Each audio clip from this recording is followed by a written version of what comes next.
The sound of clinking cutlery and murmured conversation fills the Harding family's grand dining room. The lavish surroundings, the polished surfaces, the grand chandelier overhead, all serve as a suffocating reminder of the life Olivia Harding has been born into. She sits quietly at the dinner table, distracted, lost in thoughts that could never be shared here. Her father, Edward Harding, notices her distance and turns his cold, calculating gaze toward her. Edward Harding, you've been distant, Olivia. You'll be married to Daniel soon. I expect you to focus on what's important. Her father's words hit like a cold gust of wind, jarring her from her thoughts. The weight of his expectation presses on her chest, suffocating her. She nods, her lips tight, but inside, her mind is elsewhere, on a man she can never have. She glances out the window, imagining Samuel. The man who had touched her soul. The man who was so different from everything she's ever known. Samuel, a mechanic with calloused hands and a heart of gold, was a world apart from the life she was trapped in. The thought of him haunts her, as it always has. But the harder she fights, the more she knows, she can never go back. Elsewhere, in the heart of the city, Samuel works tirelessly in his mechanic shop. The scent of oil and metal lingers in the air. Engines hum and tools clang. His hands are stained with grease. And yet, even in the chaos, his mind keeps returning to Olivia. He had tried to bury the pain. He had to. But the memory of her voice, the touch of her hand, continues to plague him. Samuel, damn it. Just then, the door to the shop opens. A woman steps inside. Her heels click sharply against the concrete floor, and her eyes lock onto Samuel, drawn to him like a moth to a flame. Her name is Rachel, and something in her gaze tells Samuel she's not here for a simple car repair. Rachel, I need a little help with my car. But I think I may have found something else to fix here. Samuel frowns, confused but intrigued. The woman's charm is undeniable, and yet, his heart is somewhere else, somewhere he can't go. Samuel, I'm just fixing cars, miss. Not looking to fix anything else. But Rachel doesn't back down. She sits across from him, her eyes never leaving his, probing, testing. And before long, she's asking about Olivia. His Olivia. Rachel, you know, Samuel, she's not really who you think she is. Olivia Harding, the perfect daughter, she's already chosen her life. You're just a distraction to her. You'll never fit into her world. The words strike him like a sharp jab. He wants to believe in her, to believe in their love. But doubts begin to creep in. Maybe Rachel's right. Maybe Olivia's world, her father, her obligations, will always come first. Back at her father's mansion, Olivia sits in her car, staring at Samuel's shop, the space between them too wide to bridge. Her fingers hover over her phone, trembling as she prepares to call him, to beg him to understand. The voicemail tone echoes in her ears, and she swallows her emotions, forcing herself to speak. Olivia. Samuel, I don't know how to fix this. But I need to see you. Please, meet me. She hangs up, her heart sinking. She knows the damage has been done. Every moment that passes, every silence, pulls them further apart. She stares at the screen, the words burning into her eyes, knowing that she may have lost him for good. Meanwhile, Samuel sits alone in his apartment, the cold glow of a single lamp casting shadows across the room. His phone vibrates against the wooden table. It's Olivia's voicemail. He listens, the crack in her voice, the pain he knows all too well. But despite his feelings for her, despite his love, he knows he's been betrayed. The uncertainty claws at him, making it harder to hear her words. Samuel, I can't do this anymore. The weight of his decision is crushing, but it feels like the only option. Samuel's fingers hover over the keys, and he types one simple message. Samuel's text, I think it's best we don't see each other again. The message sent, Samuel puts his phone down, the silence around him louder than ever. He's lost the one thing he never thought he would, hope. Olivia's world shatters as she reads the message. Her heart cracks wide open. She doesn't know if she can fix this. The pressure, the lies, the blackmail, it's all become too much. Adrian's demands loom over her like a dark cloud, and now, Samuel is slipping away too. But she's not ready to give up yet. She drives away from Samuel's shop, defeated and empty, knowing that somewhere, deep down, she still loves him. But the game is far from over. The blackmail, the lies, and the secrets have only just begun. Olivia's path is darker now, and she will have to make decisions she never thought she'd have to face. Will she choose Samuel, or will she sacrifice everything for a life she never wanted? The silence in Olivia's car feels like an eternity as she drives aimlessly through the city. The cold night air presses against her window, matching the chill in her heart. The weight of Samuel's words hangs heavy in the air, the finality of his text message replaying over and over in her mind. Her fingers tremble as she grips the steering wheel tighter, trying to suppress the overwhelming urge to break down. She drives past places that used to mean something to her, the quiet cafe where Samuel once took her, the park bench where they first kissed.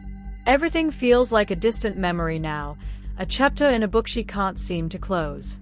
Her phone buzzes again. Another message from Adrian. She hesitates, but then swipes it open. Adrian's message. Time is running out, Olivia. You know what you need to do. If you want Samuel back, you'll have to give me what I want. Don't waste any more time. Asterisk. Her breath catches in her throat. Adrian's manipulation is getting worse, and she's starting to realize just how deep she's in. He holds the key to her father's secrets, the very thing that could bring down the Harding empire. But in return, he wants her to betray the one person who has ever truly loved her.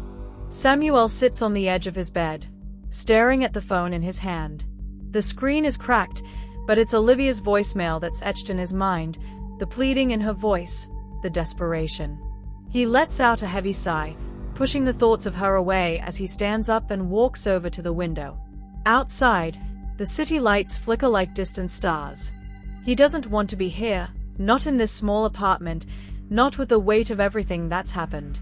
His mind drifts back to Rachel. She's been there for him, understanding, compassionate, and offering a kind of comfort he didn't know he needed. Her presence has become a distraction, a temporary escape from the painful reality of his broken heart. Rachel had been persistent, offering him the solace he thought he needed. She'd listened to his frustrations and his pain and offered advice that, in his vulnerable state, sounded like truth. Her voice echoed in his head, her words about Olivia, a woman who could never truly be his. Back at the Harding mansion, Olivia's phone buzzes again. It's from Daniel this time, her future husband. She sighs deeply before answering. Daniel's voice, calm, but with an undertone of impatience. Olivia, we need to talk. Your father is becoming concerned. There's been talk of the wedding, and frankly, I think it's time we made some decisions. I'm ready for this, and I think you should be too. Don't let this drag on any longer. Olivia's stomach tightens. She knows the conversation is coming. It's inevitable, and yet she dreads it. She has no choice but to go through with it, to follow the path her father laid out for her, even if her heart belongs to someone else. Back at the shop, Samuel's phone rings. It's Rachel. He answers quickly, his voice flat, his heart still aching from Olivia's abandonment. Rachel, cheerful, as always. Hey, I was thinking of stopping by later tonight. We can grab dinner. You've been so distant lately, and I want to make sure you're doing okay. Samuel rubs his temples, the headache growing from the weight of it all. Rachel's voice is soothing, but it's also another reminder that he's been trying to escape from the pain of loving someone he can never have. Samuel, reluctantly, but with a hint of need in his voice. Yeah, okay. Let's meet up. He hangs up the phone, but his mind drifts to Olivia again. Every moment that passes, it feels like their love is slipping through his fingers like sand. The truth is, Samuel doesn't know how to let her go. Olivia stands in front of the mirror, adjusting her dress for the evening event she's attending with Daniel. The reflection staring back at her doesn't feel like her own. She's been wearing a mask for so long now, pretending to be the perfect daughter, the perfect fiancé. But inside, she's falling apart. Samuel's face haunts her thoughts. Her father enters the room, his presence commanding, his eyes sharp. Edward Harding, with authority. Olivia, we've discussed this already. Daniel is the right choice. He's a good match for our family, for the business. You have no choice in this matter. Olivia's heart sinks. She wants to scream, to tell her father she's not a pawn in his game, but the words get stuck in her throat. She looks at him, her voice barely a whisper. Olivia, I'm not ready for this. Her father's expression hardens. Edward Harding. Ready or not, it's happening. You'll do what's expected of you. This is your duty. Olivia's chest tightens. Her father doesn't see her. He never has. To him, she's just a tool for his rise in the business world. As Samuel sits at the bar, nursing his drink, his thoughts are a tangled mess. The darkness of the bar seems to match the storm raging inside him.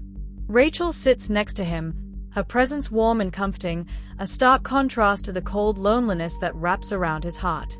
Rachel, leaning in, her voice soft and inviting. You know, Samuel, I've been thinking about you a lot lately. You've been through so much, and yet, here you are, still standing. Don't let Olivia drag you down. She's not the one for you. Samuel looks at her, his gaze distant.